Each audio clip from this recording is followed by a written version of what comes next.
Born and raised in and inspired by one of the most diverse cities in the U.S., the artist that you're about to hear has found a way to meld all of those influences into a unique and gorgeous form of music that is impossible to categorize. I was blown away when I first heard her, and I guarantee you will be as well. My name is the Lady DJ, and welcome to the Soul Lounge. It is my pleasure to introduce you to Akua Allrich.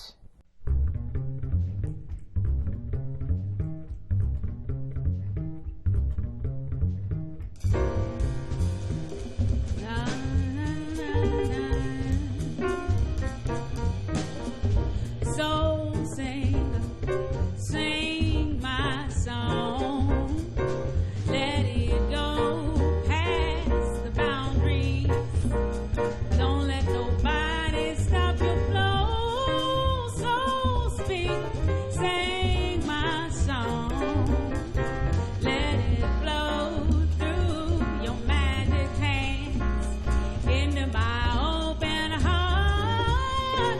So sing my song.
Akua, welcome to the Soul Lounge. Thank you so much. I'm so glad that you're here. I am too. Well, okay. Congratulations on the new album, Yes, Soul Singer. yes. Now let me tell you a story. We've been connected on Facebook for some time, and I knew you were a singer, and it wasn't until someone came and slammed the CD down on desk, you've got to listen to this CD. Oh, man, and I instantly fell in love with it, and that's when I gave you a call, and I said, man. I got to get you inside the VIP room. Thank you. I'm so honored. Yeah, and let me tell you, this is my introduction to you, but you've released quite a bit of music before, so my thought was that, oh, okay, she's a soul artist, but no, you're a jazz musician, but you're kind of declaring yourself a soul singer. So help us with this. Well, the name of the album came about because I'm one of those people who does, like you said, I meld all kinds of genres together because that's just how I was raised. My dad is a jazz musician, but I grew up with, my mother loved R&B and soul, and you know, I'm from DC, so you got the go-go. I'm part of the hip hop generation, so it's all in there, and it's easy for people to get confused when they see me at a concert and say, okay, she's a jazz vocalist, but she's real soulful. So, you know, and I feel like as a musician and as an artist, my job is to kind of speak to people's spirits. So that's why I say I'm just a soul singer. I'm a soul singer in whatever genre I find myself in. My base is jazz, but I'm speaking to your soul. Yeah, and coming from the soul, Yes, which is why I think absolutely. that the songs really resonate. Yeah, I glad know for they that. did with me, Awesome. certainly. Yeah. Now, I know a lot of artists don't like to be categorized. Are you one of those that tries to stay away from that? Are you comfortable? I'm pretty comfortable. I think it's more uncomfortable for other people. Okay. Because I think folks need to be able to label you so they know where to put you, where to categorize you. I think most listeners, though, just listen for the art. I don't think they listen for, oh, is this jazz? Is this hip hop? What is this? I think they just enjoy the music. So, you know, I'm cool with being called a jazz vocalist. I was trained as a jazz vocalist. That's my base. That's my foundation. Okay. But I pull from everywhere. I'm kind of a Pan-African sounds, and you're gonna hear that R&B and the blues and some rock and roll every once in a while. So that's me. Yeah.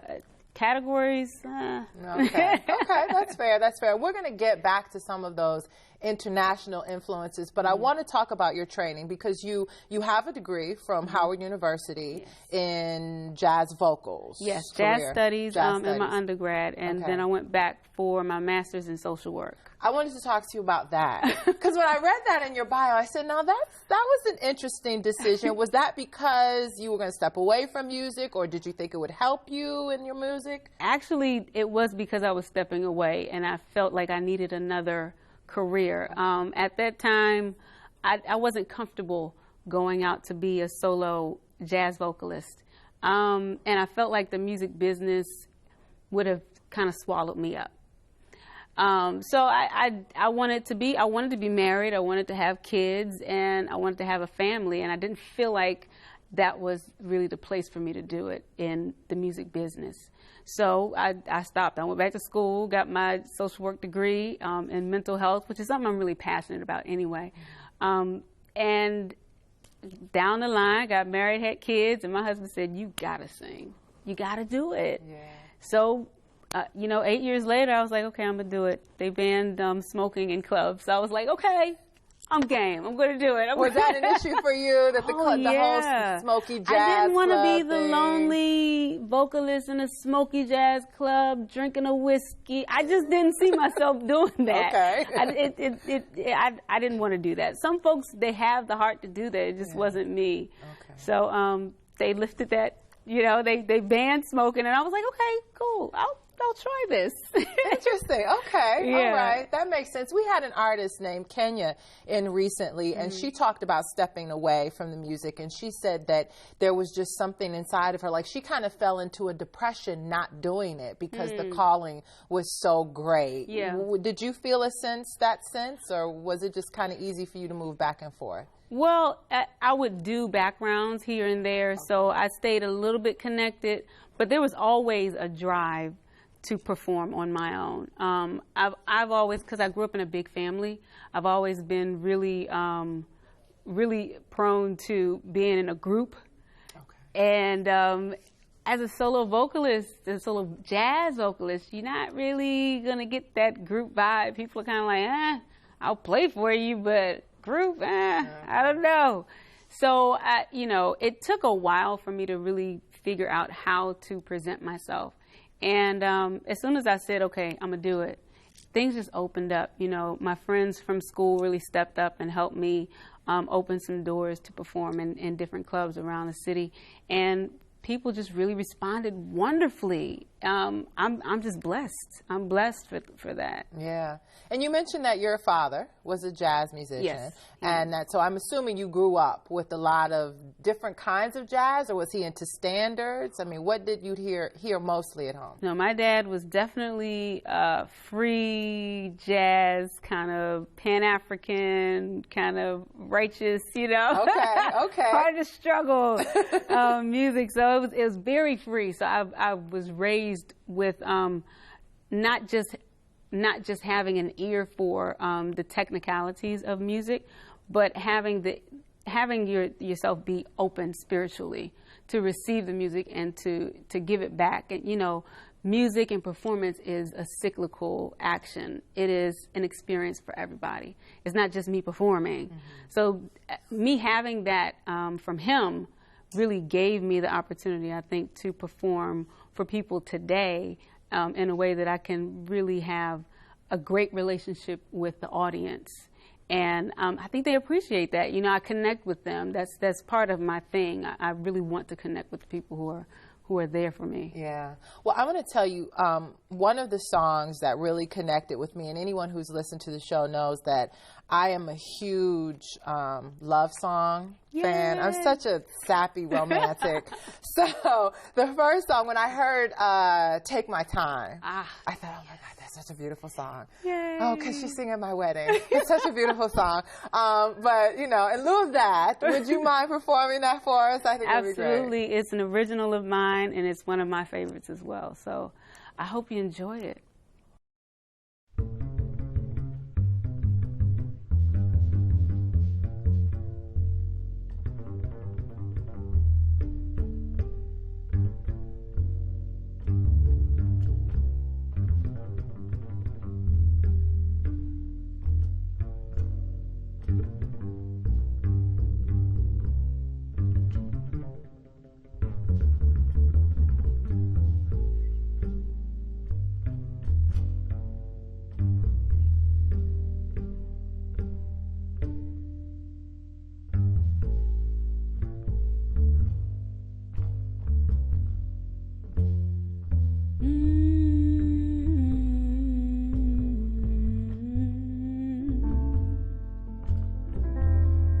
Take my time,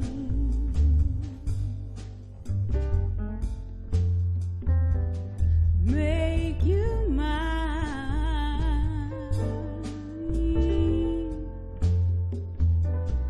Take my time,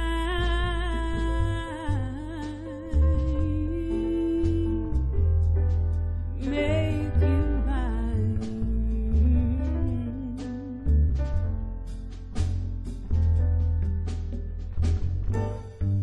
Stand still so I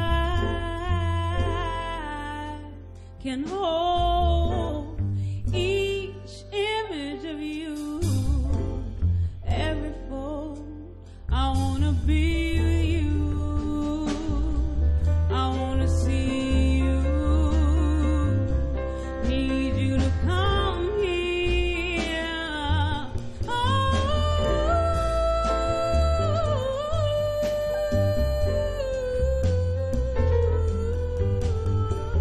Take my time.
Akua, so you mentioned that your dad was a major influence as a jazz musician, and the music that you heard in the house influenced you. I'm going to assume, just based on some of the tribute concerts you've done over the last few years, that two women in particular mean very much to you, and that would be Nina Simone, Yes. the great Nina Simone, of course, and Miriam Makeba. Absolutely. So talk to me a little bit about how those women have inspired you. Well, they are both they were both mainstays in my home and musically, but also they represented something huge that my parents raised me with, and that's social activism and really standing up for African people's rights all over the world. If people don't know already, Miriam Makeba was a huge advocate for South African people during apartheid. So she would go around the world and speak about it, and she would speak out about it. She went to the UN and really urged them to go and do some work there. But she was also vocal in the social activism in the U.S. The two of them actually connected, and I think were good friends. And Nina Simone, everybody knows Nina Simone. She was a bad somebody. And she spoke out, you know, even to the detriment of her career oftentimes. But, you know, when she saw something was wrong, she had to do something about it. And that is something that my parents raised me with, that there's no such thing as art for art's sake. If you're an artist, your job is to speak for people who don't have a voice. And you speak for the social times, you know. Sometimes that involves speaking about love. You have to speak about love to give people that sweetness. But you also got to speak about freedom and what's going on. It's difficult to acknowledge that a lot of the stuff that they fought for is still stuff that we're fighting for today. But at the same time, it's important for people like myself to be real about it and say, okay, I'm not going to stand by and watch this happen and not speak about it and figure out a way to help bring out solutions for it. Bringing up Nina Simone, one of the things that I found really interesting about her is that when she began to speak up during the civil rights struggle, she appeared from the outside to kind of lose balance a little bit. She just sort of threw herself into it completely. How do you do that? Because that, as an artist and then as an activist, that is so easy because both require passion, large amounts of passion. And you have a husband and children. Yes. So how do you maintain that balance? Well, you said it just there. My husband and my children, they are my balance. They ground me. I'm also a teacher. So, you know, kids have a way of bringing you right back to earth. Like, hold on, I need my bottom changed. So can you get off your pedestal real quick and come and take care of this? So me teaching and me really having to take care of my kids, and my husband is just my rock, you know.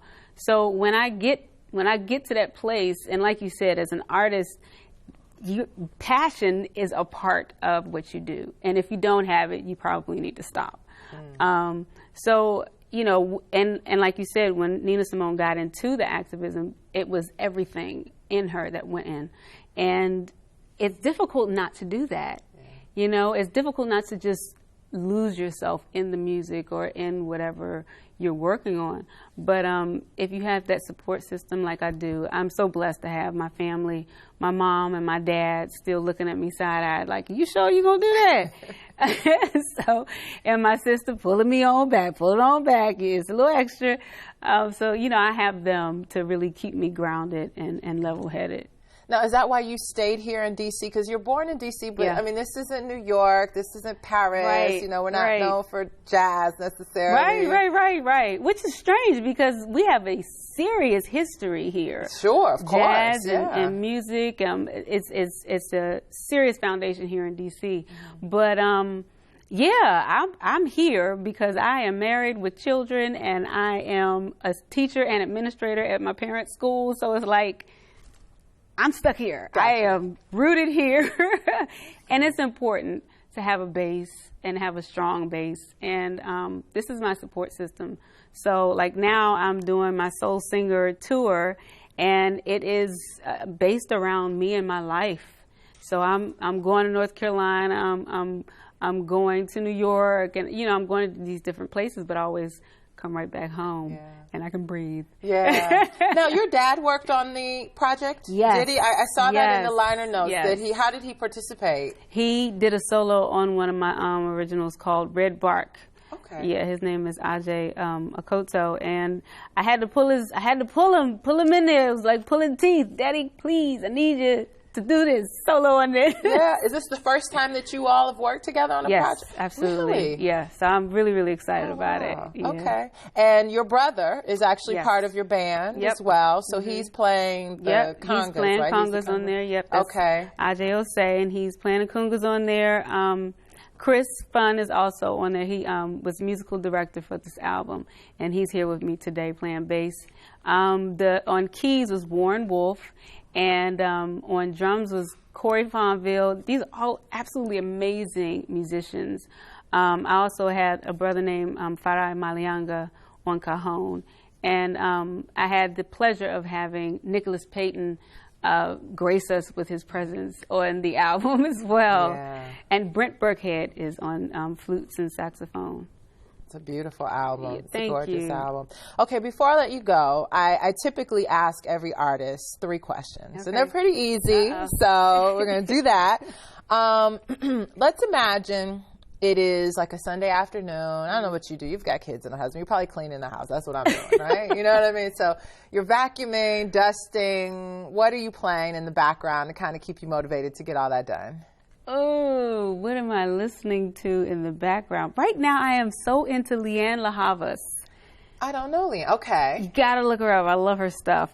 She has a new album out. Her and always Nina Simone, Mary McCabe, Bill Withers. Oh, Bill Withers. Bill Withers, yes. Big Bill Withers fan. Yes. Stevie. Okay, of course. Yeah, it keeps me moving. Okay, all right, okay. All right, so I don't know, it's Saturday night, the grandkids have the babies, it's you and your husband, you all are out on a date, you come home, nice romantic evening. What are you playing? What are we playing? What do we like to listen to together? He likes to listen to me. I don't so much. Okay. I know he likes to listen to that one song called Take My Time. Take My Time. Yes, of course. Also, we're big Bilal fans. Oh, okay. Yeah, so we love his music. And Bob Marley, John Coltrane, you know, we span the gamut in my house. We just go in. And as a matter of fact, my husband is the one who gives me like the new people to listen to. Babe, listen to this, listen to this. Okay. So yeah. So I'm assuming he was a music fan. You knew that when you met. Yes. Okay. Yes. Okay, good. Because that would have been hard, fan. huh?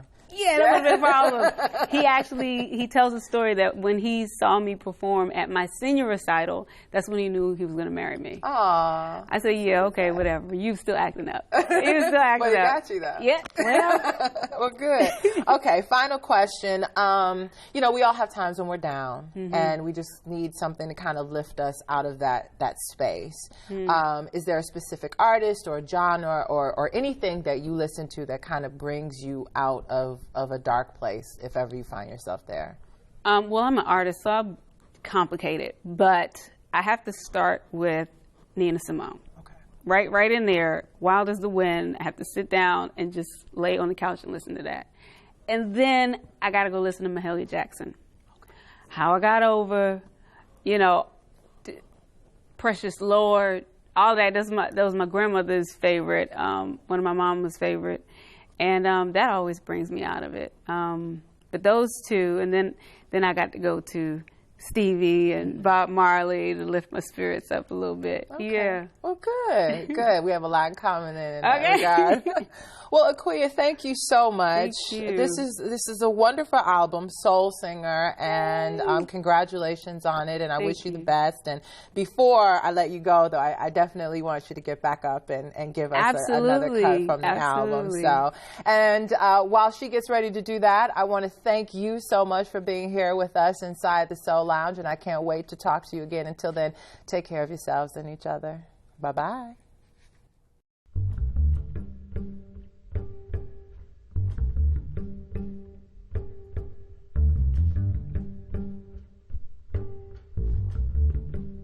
I can't stand the rain against my window.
door. I can't stand